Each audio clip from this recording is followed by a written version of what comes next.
इसको राष्ट्रीय गायन का पहला दर्जा दे दिया। हमारा राष्ट्रीय गान था वो जनगण मन जो रविंद्रनाथ टैगोर ने लिखा था। तो आज जब इसकी जरूरत क्यों पड़ गई, जब पहले से हमारे राष्ट्रीय गायन था, जब ये वंदे मातरम लिखा गया था उस समय रविंद्रनाथ टैगोर जी ने कहा था कि इसके जो शुरू के 4 बंद है उस पर पढ़ा चाहिए, इससे ज्यादा ठीक नहीं है। हमने कभी इसकी आलोचना नहीं की, लेकिन जब इस पे जोर दिया गया और इसको लाजमी करार दिया गया कि हिंदू मुसलमान सब पढ़ेंगे, ये जरूरी नहीं है कानून में। वो कहते थे मुझसे उर्दू में, चौधरी देवीलाल तकरीर करने आए, एक जगह भाषण देना है, बहुत बड़ा मजमा था, 15-16 हज़ार का मुसलमानों का।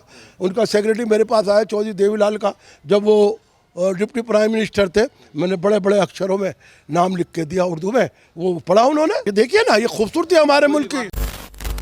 नमस्ते, मैं हूं शुभम और आपने देखना शुरू कर दिया है वो वंदे मातरम को लेकर तमाम वीडियो आपने सोशल मीडिया पर देखा होगा, जिसमें एक समुदाय या मुस्लिम समाज के कुछ लोग उसको गाने से ऐतराज करते हैं। लेकिन अब देश में वंदे मातरम को जो है राष्ट्रगीत का दर्जा दे दिया गया है। मतलब वंदे मातरम कोई नहीं बोलेगा, वंदे मातरम बोलने को ऐतराज करेगा, उस पर कानूनी कार्रवाई की जाएगी। सर, आपका नाम क्या है? शेख अलीमुद्दीन असदी मेरा नाम है। मैं उर्दू अकेडमी का भी साबिक मेंबर रहा। गवर्नमेंट ऑफ इंडिया का जो इदारा था चार्टर्ड मिनिस्ट्री का NCPL, उसका मैं एग्जीक्यूटिव बोर्ड का मेंबर रहा। आज जो विवाद नहीं है, जब ये वंदे मातरम लिखा गया था उस समय रविंद्रनाथ टैगोर जी ने कहा था कि इसके जो शुरू के 4 बंद है उस पर पढ़ा चाहिए, इससे ज्यादा ठीक नहीं है, क्योंकि इसमें दूसरे धर्म की आहत होती है। इसीलिए हमने 4 बंदों को कबूल किया। और उसके बाद जो तवील ये वो है राष्ट्रीय गायन है, उस पर विवाद उस समय जब लिखा गया था और चंद ही इजलास में पढ़ा गया था कांग्रेस के, वो 1 या 2 इजलास में जो उनका राष्ट्रीय कार्यकारिणी थी उसमें पढ़ा गया था। उसी बात हमारे रविंद्रनाथ टैगोर जी ने गांधी जी से कहा था कि इसके 4 बंद पढ़े जाए, इससे आगे ना पढ़ा जाए। कभी मुसलमानों ने इसकी मुखालफत नहीं की, लेकिन ये तो कांग्रेस के अधिवेशन में पढ़ा जाता था। अगर आलोचना होती तो उस जमाने में होती, आज नहीं हुई। लेकिन वो जो आज इस पर जोर दिया जा रहा है और इसको लाजमी करार दिया जा रहा है, अब हुकूमत ने उसको लाके और इसको राष्ट्रीय गायन का पहला दर्जा दे दिया। हमारा राष्ट्रीय गान था वो जनगण मन जो रविंद्रनाथ टैगोर ने लिखा था। तो आज जब इसकी जरूरत क्यों पड़ गई, जब पहले से हमारे राष्ट्रीय गायन था, लेकिन ये भी पढ़ा जाता था वंदे मातरम, जब झंडा लहराया जाता था या अधिवेशन शुरू होता था, लेकिन हमने कभी इसकी आलोचना नहीं की। लेकिन जब इस पे जोर दिया गया और इसको लाजमी करार दिया गया कि हिंदू मुसलमान सब पढ़ेंगे, ये जरूरी नहीं है कानून में, ये थोपा जाने के है।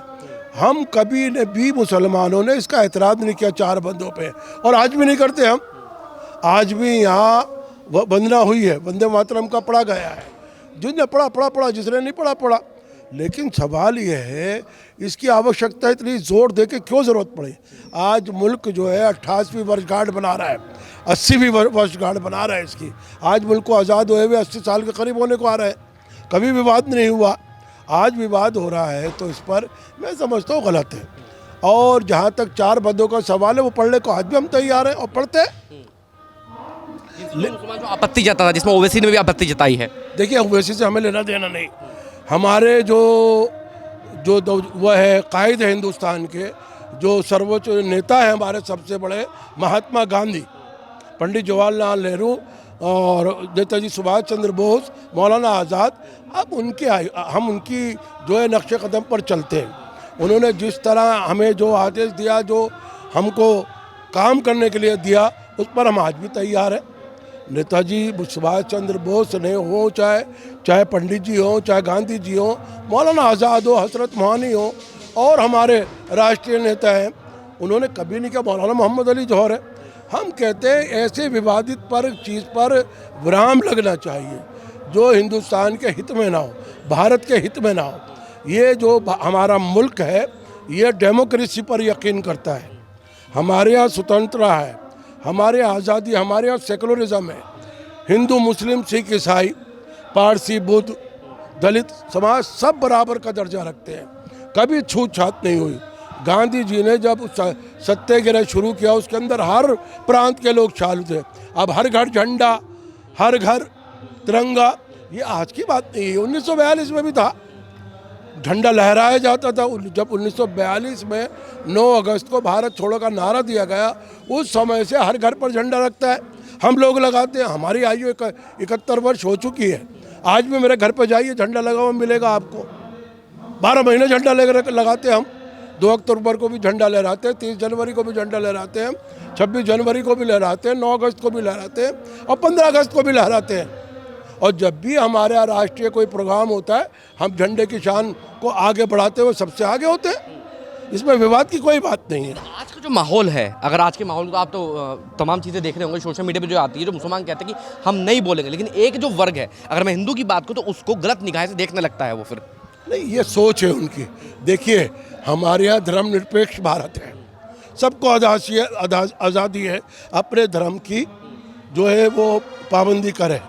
जो धार्मिक चीज़ें होती है, मान लीजिए वंदना का मकसद क्या है, एक हमारी देवी है, उनकी आरती होती है जो हमारे मजहब में नहीं है। हम मूर्ति पूजा नहीं कर सकते, हम जो है किसी पत्थर को नहीं पूज सकते, हम केवल इस धरती को मानते हैं, ये धरती पवित्र है, हम इस पर सजदा करते हैं धरती पे और इसका हम मान सम्मान रखते हैं। हमारे यहाँ यह खून सभी का बराबर है ना, कहा था राहत इंदौरी ने, सभी का खून शामिल है इस आज़ादी की लड़ाई में। हम तो कहते हैं अब भेदभाव नहीं होना चाहिए। अब देखिए, अटल बिहारी वाजपेयी की सरकार रही 2 दफ़ा, कभी विवाद नहीं हुआ। जनता पार्टी के मोरारजी भाई रहे, चरण सिंह रहे और चंद्रशेखर साहब रहे, देवी गौड़ा रहे, आई के गुजराल रहे, कभी इस पर डिबेट नहीं हुई, कभी इस पर बहस नहीं हुई। आज क्या आवश्यकता है कि हम इस पर बहस करें? हिंदुस्तान सबका है, सबका रहेगा, ये गुलशन है। हिंदुस्तान भारत हमारा महान है, महान रहेगा।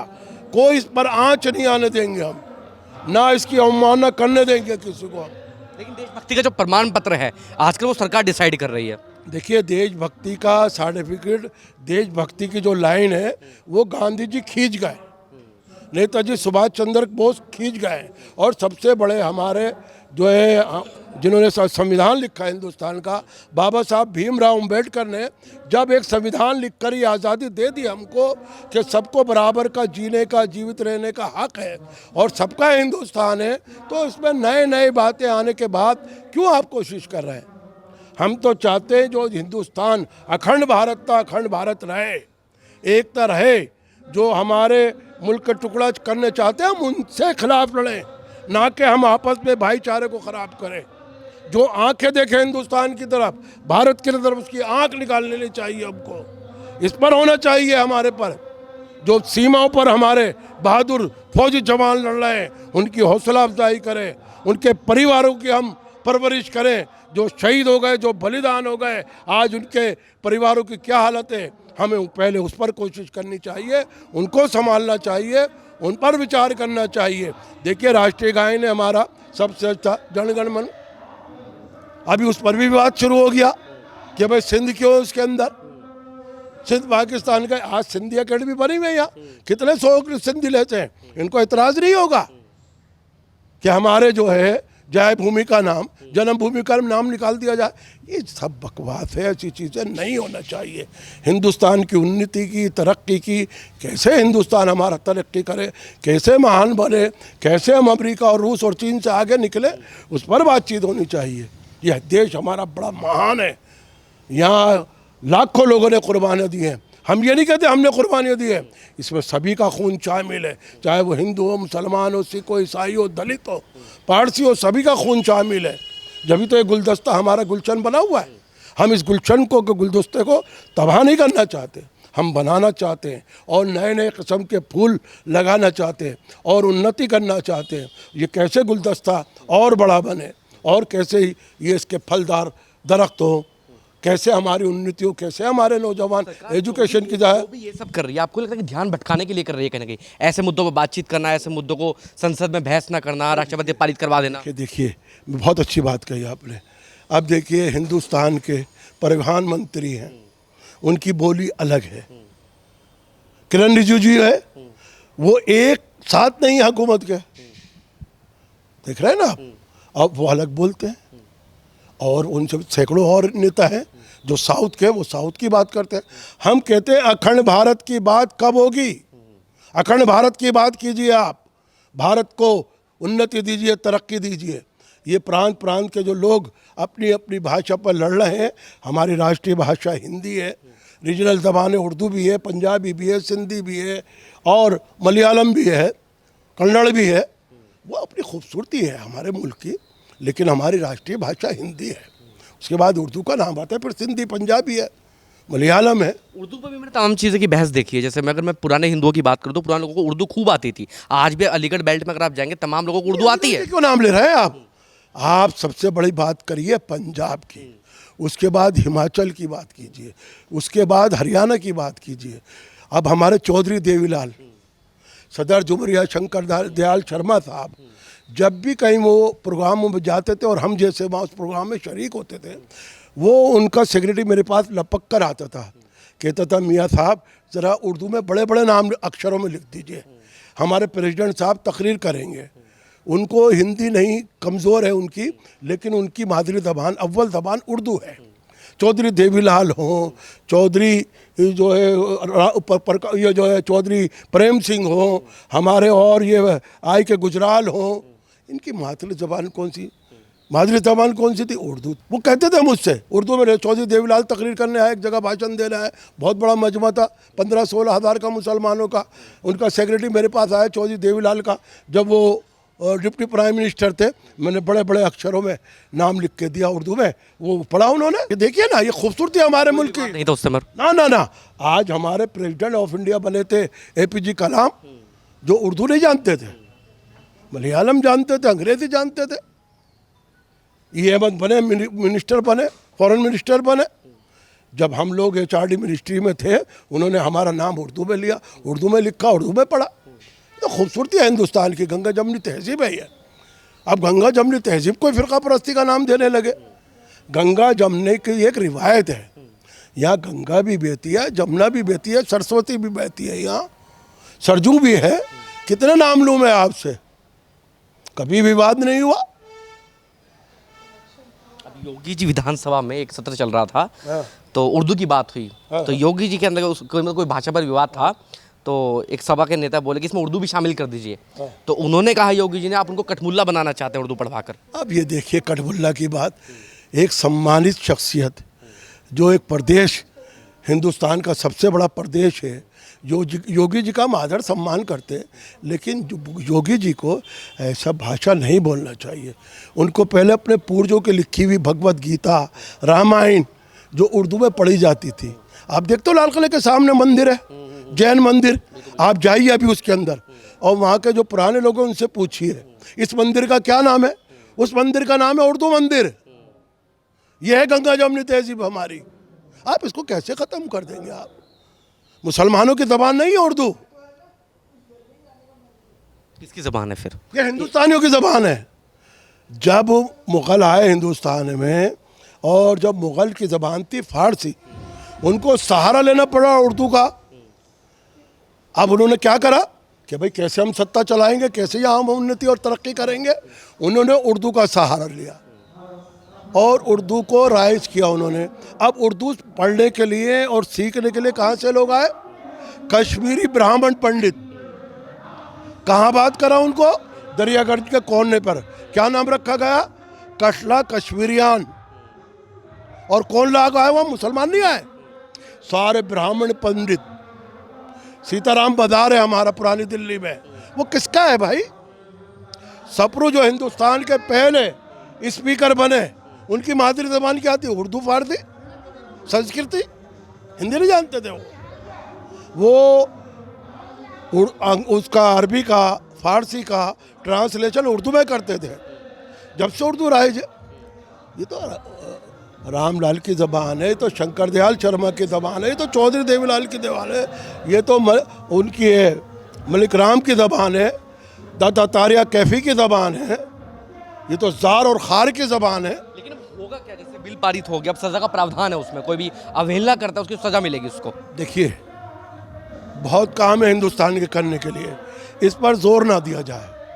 जिस तरह जो पढ़ता है पढ़ेगा, जो सम्मान करेगा करेगा, लेकिन इसको क्यों थोपना चाहते हो आप? क्यों हम बल्ला देना चाहते हो? मेरे पे मुराद मेरी अपनी नहीं है, लेकिन हम लोग कहते हैं हम राष्ट्रवादी लोग हैं, तभी तो हम हिंदुस्तान में हैं। जो राष्ट्रवादी नहीं थे वो चले गए यहाँ से, हमारा कोई ताल्लुक नहीं है उनसे। हमारा ताल्लुक हिंदुस्तान की सरजमीन से। मैं अपनी बात कर रहा हूँ, मेरा परिवार 1500 का है, वो सिर्फ चांदनी चौक के चार दीवारी के बीच में रहता है। हम तो बाहर जाना भी पसंद नहीं करते, रिश्तेदारी नहीं करते हम, ना है हमारी और ना करेंगे। हमारी 3 लड़कियां हैं, 2 लड़के हैं, हमने 2 की शादी करी है, यहीं करी है 4 दीवारी के अंदर। हम बड़ी लड़कियां पढ़ी लिखी है हमारी, बाहर से रिश्ते हैं, हमने नहीं करे। लेकिन कल को फिर माहौल तो खराब होगा। नहीं नहीं, ये सब कहने की बात है। देखिए, नौजवान समझ चुका है, आज का भारतवासी समझ चुका है ये राजनीति है और ये राजनीति हो रही है।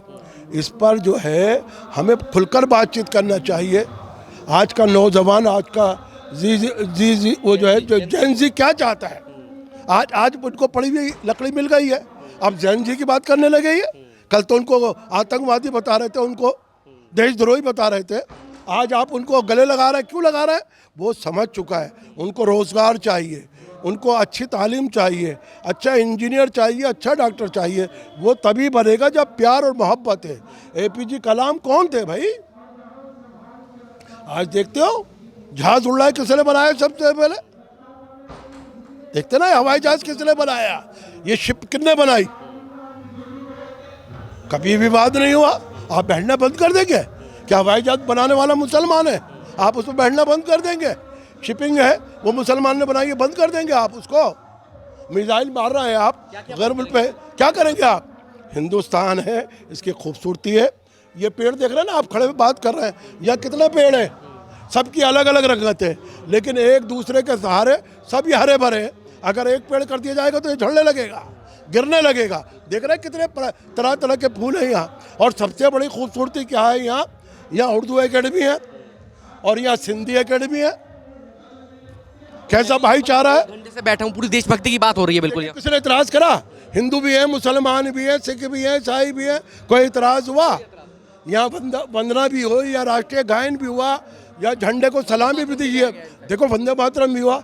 अब ये देखिए, अगर तुम शुरू से हो झंडा सलामी हुआ, किसने झंडे को सलाम करा? किसी एक का हाथ उठावा देते दिखा दीजिए। सबसे पहले उठाने वाला अलीमुद्दीन है, झंडे को सलाम करने वाला। उसके बाद हमारे सेक्रेटरी साहब है जो लैंग्वेज डिप्टी सेक्रेटरी है। तो ये चीज़ें देखने की है ना। हम तो प्यार मोहब्बत की बात करते हैं। हमने जो गांधी जी से सीखा है, जो पंडित जी से सीखा है, जो मौलाना आज़ाद से सीखा है, जो रविंद्रनाथ टैगोर से सीखा है, हम तो उनकी बात करते हैं। हमें गीता के श्लोक क्या हैं हम पढ़ते हैं। आज देख रहे रामायण क्या है। आज रामायण, आज भी आप जाइए गुरु ग्रंथ साहिब गुरुद्वारा सामने है, वहाँ उर्दू में लिखा हुआ है, सबसे बड़े गुरु ग्रंथ साहिब, फारसी में लिखी हुई है रामायण। अभी तो मैं उदाहरण दे रहा हूँ आपको। अगर यहाँ भाईचारा है तभी यहाँ गौरी शंकर का मंदिर है, जब भी यहाँ लाल मंदिर है, जब भी यहाँ जैन मंदिर है, जब भी यहाँ गुरुद्वारा है, जब भी यहाँ गिरजाघर है। आप चांदनी चौक की खूबसूरती देखिए, आधा किलोमीटर का रास्ता है फतेहपुरी से लाल किले तक। हर मजहब मिलेंगे आपको और भाईचारा मिलेगा। हिंदू मुसलमान सब एक साथ रहते, इससे और अच्छी क्या चाहते हो आप?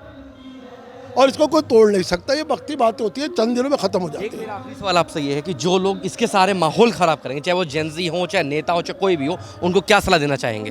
देखिए, जेनजी कभी भी हमारा हिंदुस्तान का वो माहौल नहीं बिगाड़ रहा।